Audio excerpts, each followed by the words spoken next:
All right, here's how to remove cam gears from Subarus. Notably, this is an ej257. I'd work with any dual overhead cam, single or dual overhead cam Subaru that has a timing belt. So both methods here. This is the cheaper method. Use your old timing belt. I'll show you that in a second.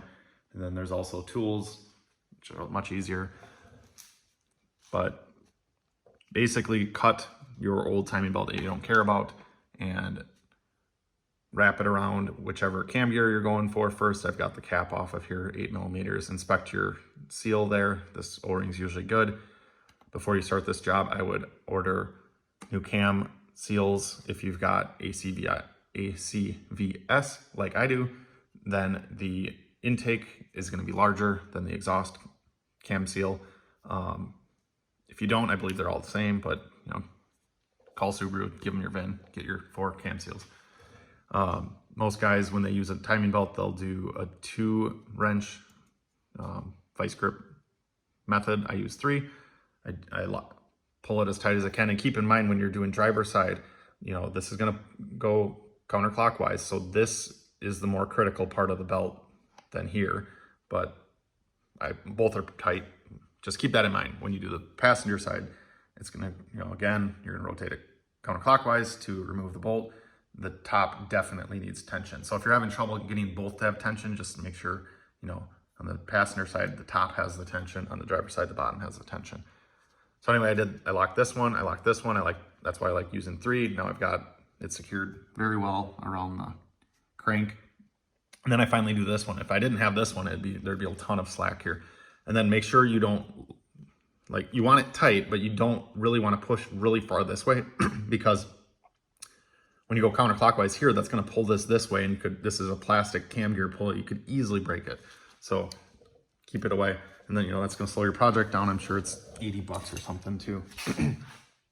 So let's crack this one, and we'll crack the exhaust with the tool. And watch it. You want to be very controlled.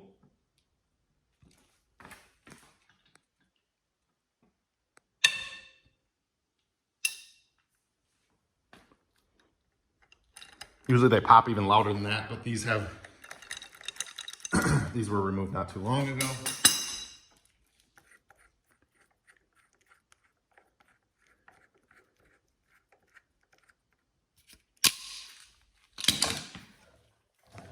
Put this down. This is an old vice grip.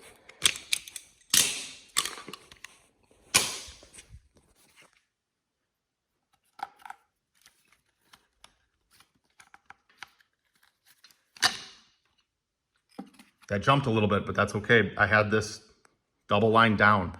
This is where it'll jump to when you take your timing belt off. It's basically the relaxed state of that camshaft.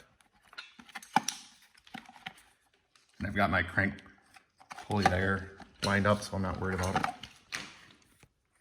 Be very careful when you remove these, especially the lowers, plastic ones. Mine, like I said, were off pretty recently, so it's came off nice and easy. Keep it organized pretty well.